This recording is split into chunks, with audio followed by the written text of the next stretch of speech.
you are an entrepreneur, a professional, a speaker, or a coach, and although you've come a long way, it's time for you to take it to the next level. We've got you. This is the Author to Authority podcast. We'll help you use authority and influencer marketing to build your business stronger and faster by publishing a book. You'll hear from guests that are thought leaders in sales, marketing, networking, communication, social media, promotion, and business leadership. Let's do it. This is the Author to Authority podcast. And now your host, the extraordinary word ninja, Kim Thompson-Pinder. Welcome to the Author to Authority podcast, and today I am so glad to welcome Jonathan Green to the show. Now, he is a best-selling author of 300 plus books, a celebrity ghostwriter, and a high-ticket affiliate marketer who now lives on a tropical island in the South Pacific. He has turned being fired during a blizzard into a thriving online business. And today we're going to be talking about increasing your revenue by giving your book away. So welcome to the show, Jonathan. Well, thank you so much for having me. I'm really excited to be here. It's one of my favorite topics. So Jonathan, why don't you start out, because, your bio kind of intrigued me, fired during a blizzard. So I'd love to hear your story of how you went from there to authoring over 300 plus books. Yeah, so I thought it was my dream job at 29. I was at the peak of my career as a teacher, and it didn't work out, as these things sometimes do. So I bought a new car, signed up for a new apartment, and Monday I came into work and I was fired. And driving home from work, I said, I never want someone to have this much power over me again. Honestly, that was the best thing that's ever happened to me. If they hadn't fired me, I might still be working that job, making that really low wage, living that really low life. And it forced me out of the nest, if you will. And from there, the very thing that kind of got me fired got me discovered, because I had a blog about my life and just all my crazy adventures. And I got a call from a publisher who said, hey, would you write a book for us? The thing that cost me that job is the same thing that made my dreams come true. And that's the very first book I ever wrote. That is so cool.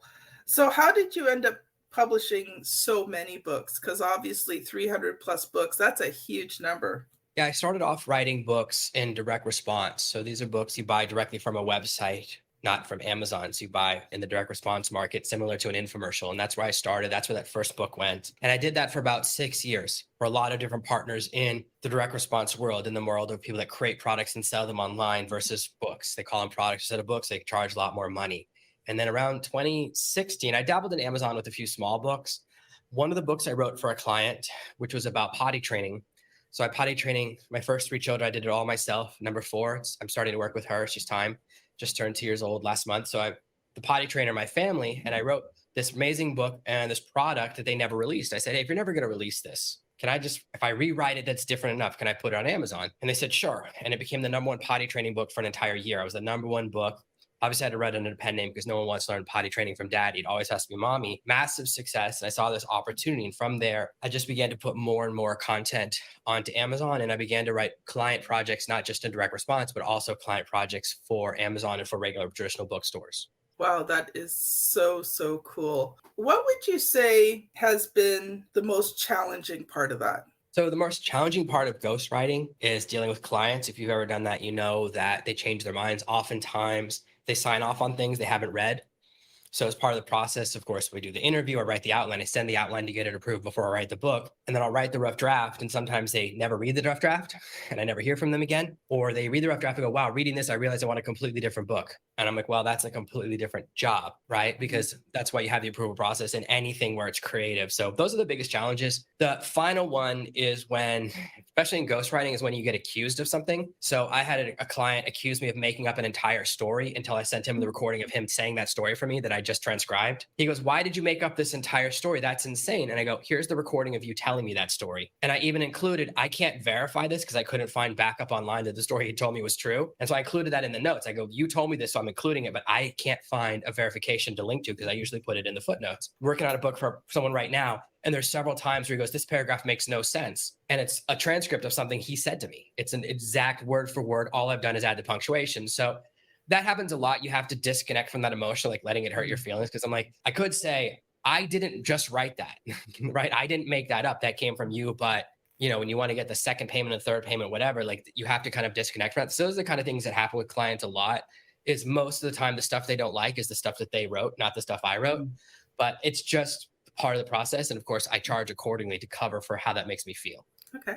Let's switch over a little bit. We're talking today about increasing your revenue by giving your book away. So I'd like you to take about, probably a good 5 to 7 minutes and just talk about that. And how can my audience, increase their revenue by giving their book away? Sure. The most important thing is to look at your books as part of a business and say, how can I generate maximum revenue? A lot of times when people come to me for book coaching, they go, I'm going to publish a book. One book's going to make me a millionaire. And I say, well, that's not going to happen. The royalties for a book are so low that you have to sell such a volume. And all the most successful authors are very prolific. Whether you look at Anne Rice or Stephen King or even the Harry Potter books, there's tons of those. They're still writing more and making movies because that's how you generate money in fiction. And in nonfiction, it's really about having your back end products, whether you're selling coaching or other people's courses and more expensive things. So my book is $7.99 on Amazon, but my products range from $97 to $10,000. So the royalty is so irrelevant. At a certain point, I realized I was paying more in ads than the cost of the royalty of a book. I was at about break even. So it's $7 in royalties for every book I sell. And I'm paying $7 in ads for every sale. Like I'm giving the books away for free anyways. That's what you start to realize as an author, right? It costs money to generate sales. It costs money to generate buzz. And especially on more and more of these bookstores, it's pay to play. They're really trying to get you to spend as much as you can. And for a while, that was really working for me. I was doing really well with ads. And then one day, Amazon said, what if we just change the recommended bid? And they change it from a penny to $1. And a lot of people go, okay, I guess I'll bid $1 now, just because it was a recommendation. And Amazon 100x their revenue. And suddenly books that were profitable or break even became massively unprofitable because of the cost. It costs me more to get a single click on Amazon than it costs me to get an email address from a Facebook ad. So it's most expensive platform. People complain about the cost of Facebook ads. Amazon ads are more expensive, like a factor of 7 to 10. There's a lot of people who don't care. There are very wealthy people who are putting out books and don't care what it costs to generate sales. So they'll pay $20 to sell a $3 book because they just want to see how many books they sold. And that's all they care about. If you have super rich parents, you have a millionaire in your family, or you have billions of dollars and those numbers don't matter to you, and they're kind of flooding the ads market. So I realized that I have to pivot. I also started to get some bad reviews. So I have about 500 5-star reviews and about 3 1-star reviews. And those all became the top of the product listing. And I said, well, that's weird. And I could tell they were all 3 written by the same person because they kind of said the same things that were really personal attacks about me, not really about the content of the book, but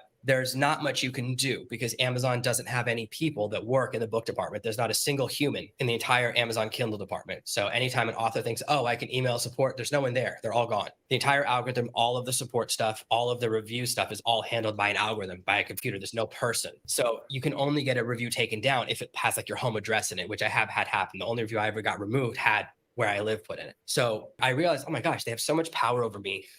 And all it takes is one review. And I pivoted before that happened. So I realized, oh my gosh, if something happens, there's no person. If I get a bad review or Amazon decides to lower my book ranking, there's nothing I can do. So I need to generate an external way to grow my audience. So I had this revelation that I read a lot of science fiction and I don't only read one author, I read tons. And most people I know who have personal development books or books on yoga or books on growing a business or books on fashion have more than one. They don't read just one author. They read 10 books on the topic or 20. So I started to see other authors rather as competition as cooperation. So I began to reach out to a lot of authors. I said, hey, what if we just all give our books away? I introduce my audience to you and you introduce your audience to me. And what happens is the 10% of my audience that is about to leave me anyways, they go, oh, Jonathan's okay. They meet another author and they go, whoa, this is who I want to be following. And so my bad fan becomes someone else's super fan. Yes. And they trade me. So what's very interesting is we trade fans and it's a win for me and the other author, no matter the size of our two audiences. And so I said, oh, I'll let other authors compete on Amazon, run the ads, do all of that stuff, and I'll just partner with them. And so for about 4 or 5 years, that's how I've generated a lot of my audience is just doing partnerships with other authors and saying, hey, let's introduce our audiences to each other. Now I still sell a lot of books on Amazon. I still have a lot of automation there, but there's no money in that. All the money comes in. People come to my audience and they buy stuff that costs thousands of dollars. And I don't care really about the $4 or $5 royalty for selling a book or a $2 royalty on a $2.99 book. So by shifting the focus of my business to this part, my revenue 7x'd within about 12 months. I said, oh, this is where I need to be. This is the best way to grow my audience. It's about audience size rather than focusing at the beginning of the funnel, I focus on the end. I say I want as many people as possible to start following me, to join my email list, to read my blog, to listen to my podcast, and then get introduced to my products. And that's really what's helped my business grow in revenue. And now I don't do as many author exchanges. I still do a couple a year, but it's the same thing. I still give away the books on my website. I still give away the books on all my social media channels. And so it's still the way I generate the majority of my following, even if the way I get my books in front of people is different. And the most important thing is that we've all been to someone's website and said, oh, join my newsletter, or here's a free gift for joining my newsletter, but we don't know what the free gift is worth. But if I could say, here's my book, you can buy it for $24.99 right now on Amazon for the hardback. It's got 500 5-star reviews, or you can have it for free for your email address. I'm now saying to you, your email address is valuable, and I'm willing to pay for it. I'll exchange you something that you know has value. It has anchored value because it's a real world product that people have paid for and they've left reviews for. So not only people paid for it, they bought it and said, this is worth it, but I'll give it to you for free because I know your email address is valuable. So it's a barter. And we all feel that way. We would all pay a lot of money to never have another spam email again because we value our email addresses, we value our privacy. So this allows me to compete with everyone else who's giving away a free PDF or whatever, but it has no anchored value. We go, what is the PDF worth? I don't know. It's only worth my imaginary value, but now I have a real world value that I say, no, this is what it costs. People buy it, but you can have it for this. And that's allowed me to grow. That is awesome, Jonathan. So Jonathan, one of the questions that I love to ask every author who's been on the Author to Authority podcast is, what was the good, the bad, and the ugly of publishing those first books? Right before I published my flagship book, Serve to Master, in August of 2016, I got a really bad review. Someone emailed me and says, listen, your book is terrible. You probably don't want me to publish my review because there's all these problems. And this is about 4 days before the book is coming out. And it's one of my early reviewers. And I wanted to cry. It was so painful. And I sat there and I said, well, I can either fix the book and do a dramatic change and do a massive rewrite, or I can give up. And so I spent 10 hours a day for the next 3 or 4 days. I think I spent 35 or 40 hours just rewriting the entire book. And honestly, I don't remember what the book was like before that review. I rewrote it. The book became a massive success. So it was the impetus to make things better. I sent the new version back to that person. They go, oh, it still stinks. So it's like, no pleasing them, right? I rewrote the entire book for one person. That person didn't care, but it did make the book into a massive success. So that change made a huge difference. And it led me to kind of change a lot of parts of my process that made things a lot better. That was one of the toughest moments, but it led to like a lot of success. So that was one of the best things that came out of one of the worst things. And then the other challenge is just realizing that it's very, very hard and very competitive to generate book sales and to keep things going. You have to constantly come up with new ideas because it's like you have to have new reviews and new readers and new traffic sources constantly. So there's all this pressure as you're an author to constantly perform, and it's very difficult. So that's one of the kind of challenges. And then the good part is when you get just an email like, oh, your book changed my life, your book saved my marriage, your book gave me hope, kind of helped me reach the next stage of my life. So when people read one of my books and have a success or write a review, that makes me feel really good. That's the best part, is when you actually help people. So Jonathan, if the audience here is listening and they want to connect with you, what are the best ways that they can connect with you? And obviously you give away your book for free. Do you have anything else that you give away for free? Well, if you go to givetogetfree.com, I actually give away 8 different books you can choose from. They're all bestsellers. They all have tons of 5-star reviews on different topics that I've written over the years. I've written about 30 books under my own name. Most of the other books I've written are under pen names or ghostwriting names. That's the best way to get information from me. And like I said, I give away bunches free. And if you visit my website, you read a blog post on any different topic, I also give away specific PDFs about those specific topics, whether it's blogging or podcasting or writing a bestseller or getting your readers to give you their email address so your book becomes more profitable. Awesome. That has been fantastic. So this has been Jonathan Green and Kim Thompson-Pinder on the Author to Authority podcast. Thank you so much for listening. Can I ask a favor of you? If you've been enjoying these episodes, can you please just share them out? Can you think of one person who would just really benefit from this podcast and let them know about it? I work really hard to try and bring on great experts to help you with your business. And if you could do that for me, I would be so eternally grateful. So have a great day, and we'll see you on the very next episode. Bye now. You've been listening to the Author to Authority podcast. The extraordinary word ninja, Kim Thompson-Pinder, has helped over 200 entrepreneurs, professionals, speakers, and coaches write and publish their books that have become incredible marketing tools for their business. And many of those have gone on to become Amazon best-selling authors and have used their books to land high-level clients and get on big stages. We hope you've enjoyed the show. Make sure to like, rate, and review. And we'll be back soon. But in the meantime, hit the website at www.authortoauthoritypodcast.com. See you next time.